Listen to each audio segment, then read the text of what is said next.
One day it's the electric cars, on a different day it's the space, yet another day it's the brain, and the list goes on and on.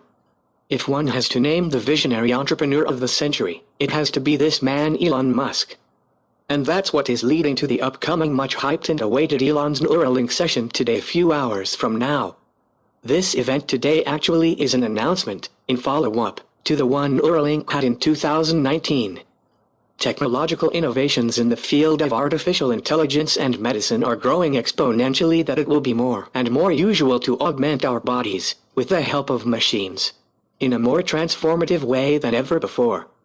Musk quotes he got partly interested in the idea from a science fiction concept called Neuralink that is part of the fiction named universe in the Iain Banks.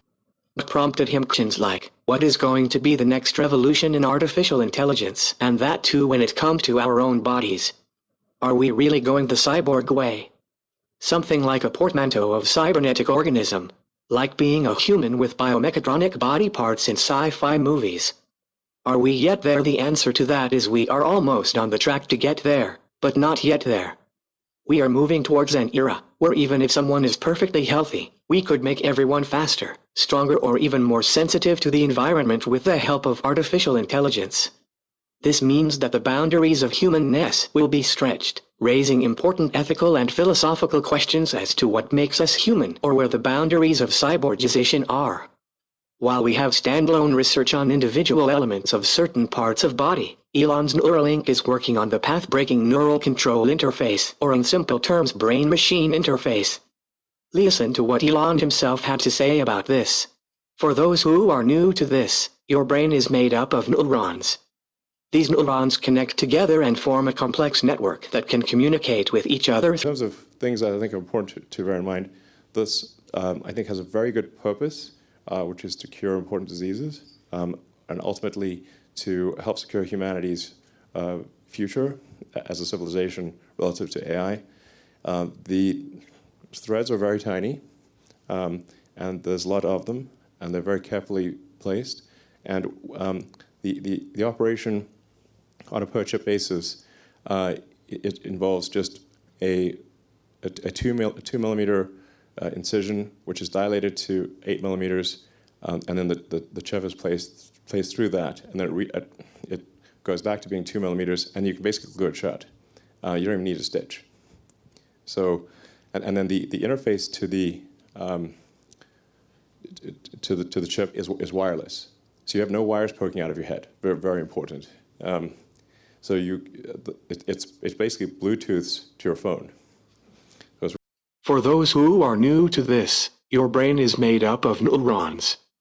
These neurons connect together and form a complex network that can communicate with each other through synapses, which actually are the handshake points of these neurons.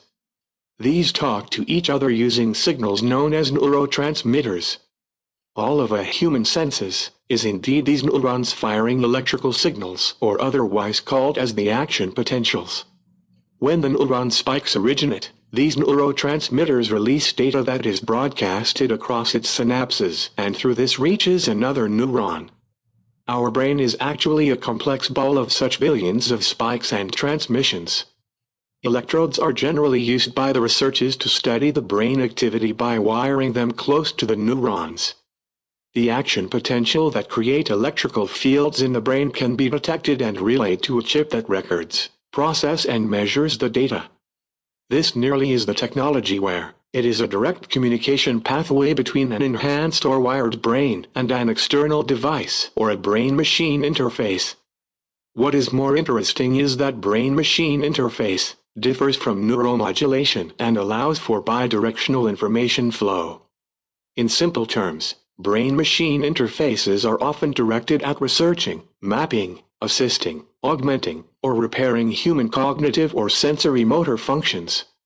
Basically, this is an invasive procedure where one is fitted with a computer chip that has tiny electrodes that dip down into your brain. Sit there right next to the neurons, and they can communicate with them and read them. So it's read and write command from your brain to the chip, back and forth.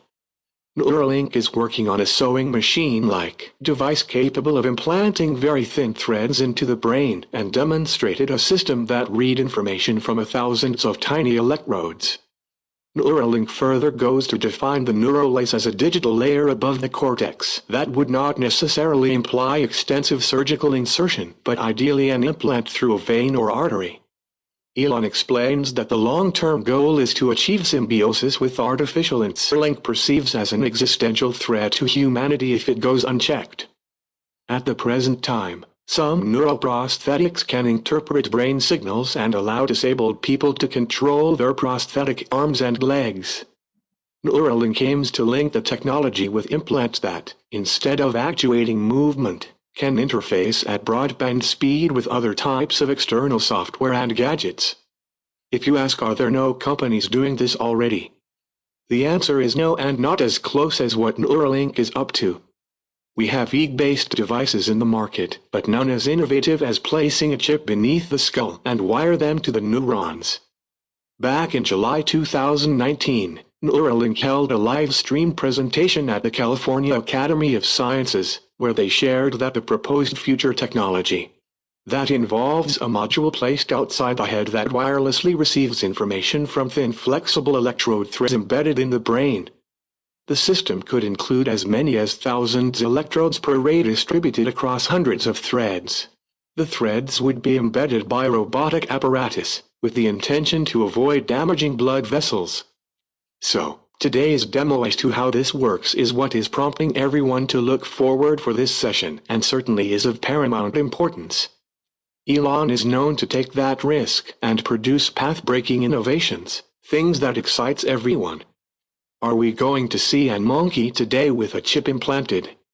Or is that going to be a human with this chip wired in the head?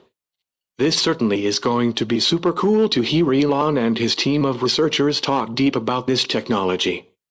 Things like the procedure, the actual functionality, difference between theory, research and their observation, study of the brain post-implant, its side effects. How protective is the device inside the skull? How can we program the device further? Would the device be self-sustainable? The challenges, the risks, the outputs. How complex is this compared to what they researchers thought? What surprised them? What could be the future and the next steps? How path-breaking for patients, and how decisive this demo is going to be for all the hype around artificial intelligence in humans, and there are zillions such questions in our minds? But this is certain that Neuralink is an amazing technology and will completely change the me game in the days to come and is the way to future. This way, technologies meddling with the very blueprint of life may change you forever, and not only you but also the next generations. If a baby grows up this way, will they be considered as a human or a result of a successful brain editing process, the ultimate machine with as many enhanced human capacities as possible? We would love to use these implants only from a medicine perspective, but what if this goes beyond? Would humanity want that or allow that? Should we use the power of such editing on humans just because we can, and should we be allowed to have a say not only in the fate of the individual, but also the future generations? What would be the boundary to stop being a human and become more of a machine? Bioethical and philosophical debates about what it means to be human, or where we could draw the line between humans and machines. I am sure we will have mixed responses to these questions. Meanwhile, if you can predict what this could be, or what do you think Elon will show us today, go ahead and type it in the comments section. Answers for all this coming up just in few hours. So, stay connected and look out for more information on this. Please punch a like if you think the video is cool, and do consider subscribing to the channel for much more next general tech videos.